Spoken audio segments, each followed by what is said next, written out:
About, I guess about 2 years ago, I had the opportunity to chat with a guy named Peter Halachi, who's the co-founder and CTO of Prezi, a global software company that originated in Hungary. And he told me the story about when he realized that he had actually had to rethink the way he approached the whole building of his business in order to become a global company. You see, Prezi had gotten a pretty significant investment from a VC investor in the US, and they were encouraged to move closer to the customer. So they moved the founder, Peter, and some Hungarian engineers to Silicon Valley. And they had this first meeting where they met with the US engineers they had hired in the meantime, and they were faced with some typical product development problem. And the US engineers opened the conversation with a question, so how do we solve this problem? At which point all of the Hungarian engineers listed all the reasons why this was an impossible problem to solve. And so the clash of cultures began, and the battle lines were drawn, and in fact, it was clear at that point that in order to build a global company, you had to really rethink a broad range of the business, including the organizational culture. So there are very few things that are certain in the startup world. Two of them I've come to realize are that first, startups are fundamentally prepared to go global, right? They're software businesses, they're technology driven, they're in the business of going big. The second thing is that most founders are quite ambitious, right? They dream big, they want to grow into something meaningful so they can have a meaningful impact on the world. So it's an interesting question then, why is it so few startups are actually capable of growing into global companies? And I think the problem lies somewhere in the fact that no matter how committed you are to building a global company, it requires you to rethink a broad range of elements of your business, from your product development to your sales and marketing to, yes, your organizational culture, and it requires you to move outside of your comfort zone and to build credibility in parts of the world that you might not even understand or know or have any connection with. So I've had the pleasure of growing about a dozen companies into global businesses, some of them during my corporate career, some of them as an entrepreneur, some of them as an angel investor. And I think the conclusion that I've come to after this much experience is that really there are kind of three fundamental things that have to be in place to be able to build an international business. First, you have to have a very clear focus. You have to be able to reduce the amount of effort and time and resources you have to really emphasize one specific objective, one specific goal. The second is that you really have to have a range of clear sales and marketing messages in place, packaged in professional sales and marketing materials that can speak to audiences around the world. And third, you have to be able to execute in a way to deliver quick wins so that you can gain momentum and build traction. And so what I'd like to do today is to talk to you about sort of three critical areas that you should be thinking about if you are thinking about building a global business. The first, I want to talk about why it makes sense to go global and when is the right time to start thinking about this. Then I want to talk to you about what is the planning that you need to get in place in order to ensure yourself or set yourself up for success. And finally, I want to touch a little bit upon a very specific execution blueprint that I've applied in my own career, that I've taught to multiple startup founders in the business-to-business tech space, and that they've used to build internationally successful businesses. Whatever it is that you hear from me today, my hope is that you will get a bit of inspiration and information that will help you be more successful into building a global company. And that goes for not just what I'll be talking about today, but to the panel discussion that we'll be having after my presentation. So, before I get started, just a few words of introduction so you understand the context of what I'll be talking about. My name is Zoltan Vardy. I'm a business growth mentor, and I work and support business-to-business tech founders to help them accelerate their revenue growth and scale globally by applying a business development framework I've created called the Launch Code. This sort of 9-step framework gives a clear blueprint for startup founders to build an international business in a meaningful way by helping them focus, sell, and manage their business appropriately. All of this system is based on my 30-year career, 20 years of which I spent in the corporate world, 10 years as an entrepreneur, investor, and advisor. I was responsible at one point for over a $600 million revenue business as head of global sales for NBC Universal, based out of London. But I've also been a startup founder sitting in an empty flat, writing my business plan and hoping to build something big. So I understand both sides of the coin when it comes to building a company. So now that I've spent a little time convincing why it's so difficult to build a global business, let me tell you why you should do it anyway. And there are really three fundamental reasons it makes sense to think global.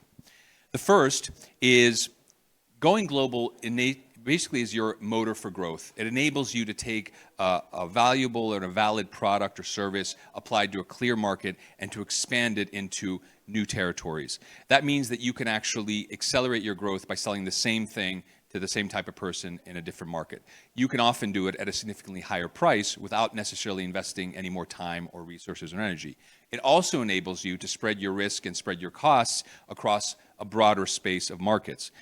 This is important because though we live in a global economy, as we've experienced in the last couple of years, truly there are differences in growth and development in different parts of the world, and you can actually balance your risk by having a foot in multiple geographies. And finally, it's a great way to attract fantastic talent. The best people want to work for global companies. They want to build internationally significant businesses. And so your ability to build a global business will ensure that you actually attract the best people to your company.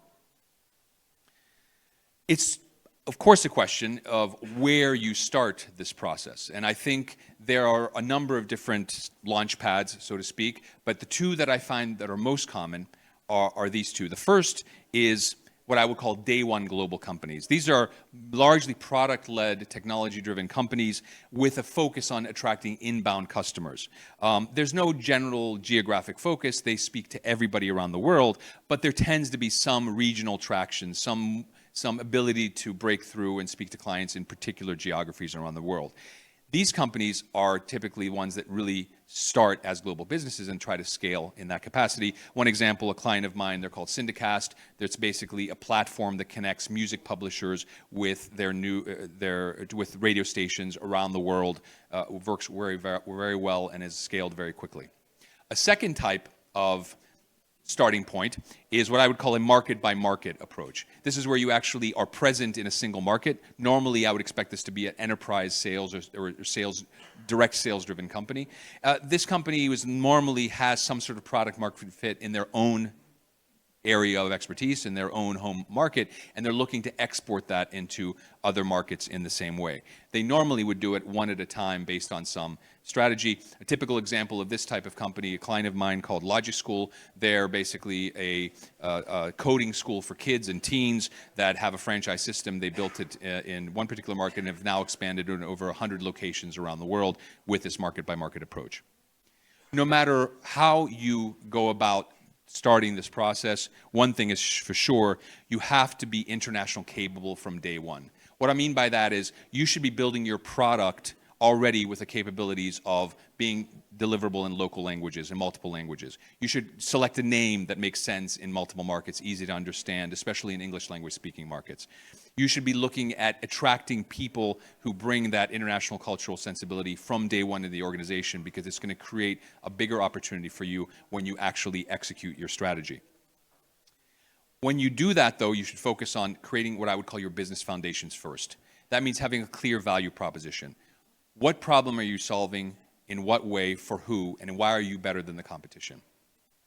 You should have your product offering clear. What is it that you're actually selling from a business model, pricing, and packaging standpoint that your customers can say yes to easily? And finally, make sure that your message is very much client-focused, not me-focused, and it clearly and explicitly states what problem you solve and why your target customer should take action to take advantage of that particular solution that you're offering. In addition to such practical elements, make sure that you are absolutely committed in mind, body, and spirit. Building a global business is a difficult path to follow, and you have to be committed to go through the ups and downs associated with it, probably even more than if you were just building a smaller business in your home market. If you're not ready to build a global business in your head, then you won't be able to do it in practice. Once you've created the foundations for your business, it's important to plan appropriately, really with two objectives in mind. First, you should be putting all of your energy into creating a clear focus for your international expansion. What are the territories, what are the industries, what are the methodologies you'll be using in order to begin your international expansion? The second is you should be focused on creating all of the tools necessary to build credibility.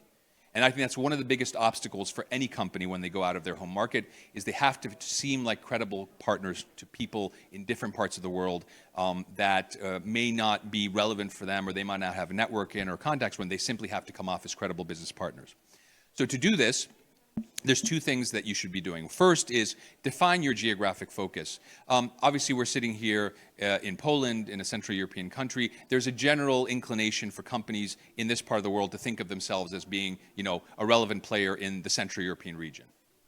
I think this is a double-edged sword, because on the one hand, it might seem familiar to you and feel comfortable. On the other hand, it also is a lot of work to potentially enter into a very small international market. So you might be better off putting that energy into actually going into a much more significant Western European market, whether it's Germany or France or the UK, markets where if you can actually build traction, it gives you a huge leg up in terms of your overall international expansion opportunities. The United States is, of course, the holy grail of startup world. Any company that can create a meaningful presence in the United States is going to find that their credibility, their interest from investors, from customers is going to grow dramatically. It does come at a price financially, but at a price in terms of commitment as well, because making it big in the US is not a small proposition.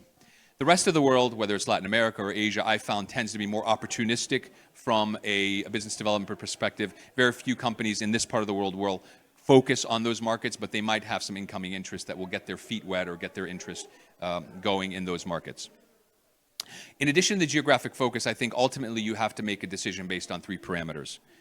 What are the available resources that you have, whether it's people, money, other resources, time, for instance. What is the competitive landscape? What are the other companies in your space doing? Are they leaving empty spaces, so to speak, in the market that you can fill? Or do you want to go head-to-head with them because you believe you've got a much better proposition? This is an important perspective. And finally, wherever you think that there is a significant potential from existing clients, existing relationships from one market, which you can then transfer into other markets. Again, a great opportunity to create some basic parameters for your international expansion. In order for you to make a meaningful impact internationally, though, I think there's a great saying. It says, you only get one chance to make a first impression. And I think this is a very important piece of advice for any startup looking to go out of its home market.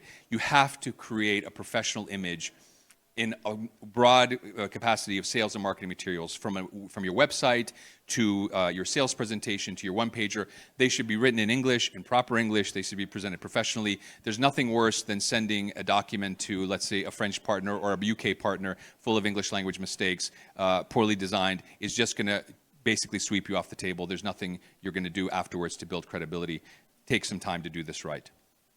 Make sure that you create a team and an organization that's capable of implementing an international strategy. Sales and marketing expertise might seem obvious, but for many tech-driven founders, there's a thing that, well, if you build it, they will come. As far as I'm concerned, that happens maybe 1 in a million times. You can't build a strategy on that back of that. You have to have a strong sales and marketing focus in order to expand your business into international markets. If you don't have that among the founders, you have to bring people on board who are capable of filling that gap in the organization. Make sure that your business is already culturally scalable. What I mean by that is, for instance, what language do you use in your internal communication between people? It might be a good idea to start using English from day one, just to get people used to communicating in what is effectively the global language of business. English language skills on themselves, on the surface, are critical. I had one client I worked with whose CEO, they were in the automobile industry. They had organized a meeting with the Ford Motor Company in the United States. The CEO didn't speak very good English, though he had the chief engineer do the pitch. No offense to the engineers in the room, but they aren't necessarily always the best salespeople. And so you ended up having good English with poor sales skills. And the CEO effectively lost the opportunity to do business with a really significant partner because he just couldn't sell what he had to say to a potential partner. What's also important is to prepare yourself for the question, if somebody hears about me and they put my name into Google, what are they going to find? Being visible, being found is absolutely critical if you want to build an international business. And if you are found, what they find about you should be consistent with the brand and the messaging that you're creating. You should have social media profiles on LinkedIn and Facebook at a very minimum that reflect the messaging that you want to get out to your potential customers. Make sure that you're going to various conferences, exhibitions, for instance, like the one we're at here today, where you can meet with potential partners face-to-face, build credibility, and build a presence so that you start being considered a player in whatever industry that you are active in. And finally, don't underestimate the value of public relations. When they do that Google search, are they going to find maybe you in a podcast, an article, a blog, any sort of third-party support and consideration that gives you this idea of credibility among potential partners is all important. So I've talked about why and when you should go global. I've talked about the planning that you go through. I now want to talk a little bit about the execution blueprint that you can use. Now, there's no hard and fast rule for how to do this. I've developed a business development approach that has worked for me and has worked for multiple business-to-business tech startups in different industries, in different countries, all with the objective of creating a clear path to getting that first deal in place so that you can really start building traction and getting a quick win. I'm going to take you through this step by step just to give you some ideas to think about for your own business. First is build relationships and insights.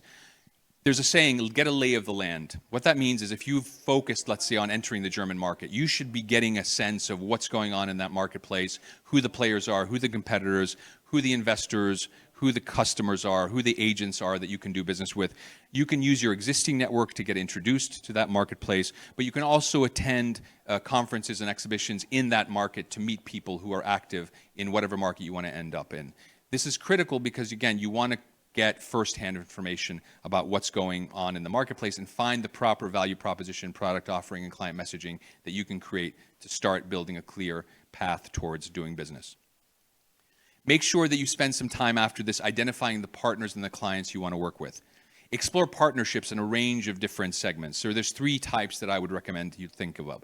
The first is the wholesaler-reseller relationship. Are there companies out there that can buy whatever it is that you're selling in bulk and then resell it without you having to put a lot of effort into the follow-on sales? Are there intermediaries or gatekeepers, I call them, that are representing multiple types of companies that are your target customer? As I work with many startups, oftentimes my gatekeepers or my partners are the venture capital firms who have large portfolios of startups who are looking for business development support of the type that I offer. So building relationships with venture capital firms is an important part of my sales strategy, for instance. And then there are finally agents and distributors and franchisees. These are ultimately the local players who are going to be your feet on the ground, who can offer you a local presence that is going to be meaningful and relevant and will give you that traction that you need in order to create business in a particular market. Once you've done this, also make sure that you are targeting customers directly. Don't just sell through third parties because you have to have a direct contact with potential customers so you understand their problems and make the adjustments to your value proposition, to your offering, to your messaging so that they really resonate with your end customer in a meaningful way. I only believe you can do that as if you do that directly. Ultimately, of course, you can scale through third parties, but you have to do the hard work at the beginning yourself. Once you get to this stage, this is where it becomes fun, right? You close your first deal. Your first deal, I think, could be one of 2 things. It could be a partner deal, in which you actually develop a relationship with one of those 3 categories of partners I described, and they are able to represent you in some meaningful way in a new marketplace. Use this as an opportunity to test the business model that you've created. Use this as also an opportunity to do it without giving exclusivity. So one of the clients I worked with, a med tech company, had a big partnership opportunity in the United States. They ended up entering an exclusive agreement with a US-based company without really demanding anything in return. And what they ended up doing is spending 12 months waiting for the American partner to take action on their behalf. It locked out any other meaningful relationships in that marketplace. And because it ended up delivering nothing, they ended up losing very valuable time early on in their development. Don't fall into that mistake. Don't get married before you date a little bit, because I think at the end of the time, this is too important to pass up. You also want to create your first paying customer relationship, which is, of course, critical. Great opportunity to test your process. How do you deliver whatever it is that you're selling? How do you learn and adapt to the feedback you're getting from your first paying customer to make sure that next time it's a smoother, it's a more enjoyable customer experience? Nothing ever works perfectly the first time. That's just part of life. You need to be able to have that relationship in place so you can start testing this. Once you've done this, there is a point at which you simply have to establish a local market presence. You can't build business from a distance forever. Now, the level and the depth of this relationship will depend entirely on your circumstances, but there are different things you can do. You can get a part-time consultant or representative to represent yourself in that particular market. You can hire full-time employees or employees, obviously, getting them onto your team and to represent whatever it is you're doing. And perhaps the most meaningful commitment that you can make is to actually, as a founder, go to that new market and be there and sell the idea and the vision that you're building, just as, in my example, Peter Halachi did with Prezi so many years ago to build Prezi into a global company. Don't forget that ultimately direct sales is limited. You have to support it with meaningful marketing, inbound marketing, of course, in general. This means content marketing. This means advertising. Supporting the distribution of your key messages to your target customers is critical. Again, taking part in conferences and exhibitions is a great way to spread the message, as is putting some time into developing media and public relations with relevant platforms and media outlets. And then finally, as you go through this process, make sure you do it with clear goals in mind. Decide early on what it is you want to achieve from this type of process, and track your progress. Look at the KPIs, look at your conversion rates, look at your customer acquisition costs, all of the numbers that are going to help you decide whether what you're doing is effective or ineffective, so that you can ultimately make decisions not based on gut feeling, but on data and results. Make adjustments then as needed, whether it's in your product or value proposition, whether it's the sales channels you're using or the partners you're doing business with, or whatever communication and messaging you're using. These are all things that are not going to be perfect from day one, but as you build the business and get traction, you'll be able to create a clear and meaningful business in whatever market you've decided to build in. So with that, I want to summarize some of the key takeaways from my presentation before we get into the panel discussion. First and foremost, you want to be a global business because effectively it's the best way to scale your business. It's how you will be able to become bigger and more meaningful in whatever industry that you're in. Before you do so, though, make sure you set the foundations. Make sure your value proposition, your product offering, your client message is very clear. And even if it's not perfect, even if you haven't achieved product market fit, it's close enough so that you can start meaningfully growing your business on a global scale. Make sure you spend time building your focus and building credibility. Decide which markets you want to enter, decide which verticals you want to attack first. You can't be everything to everybody because then you're nothing to nobody. Make sure you focus your efforts and your messaging, and make sure you have the necessary tools in place to build credibility with potential partners. And then finally, use the opportunity to execute, to learn, and when you close that first deal, make sure that you learn from it and you revise as necessary to make it a scalable process in the future. If you would like a copy of my presentation, please send an email to zoltan.vardy@me.com. Just write Wolf Summit in the subject line, and I'll be happy to share it with you today. And if you do, I'd be also happy to sign you up to my list so you can get access to my latest articles, videos, podcasts, whatever it is that will provide you with valuable information to help build your business.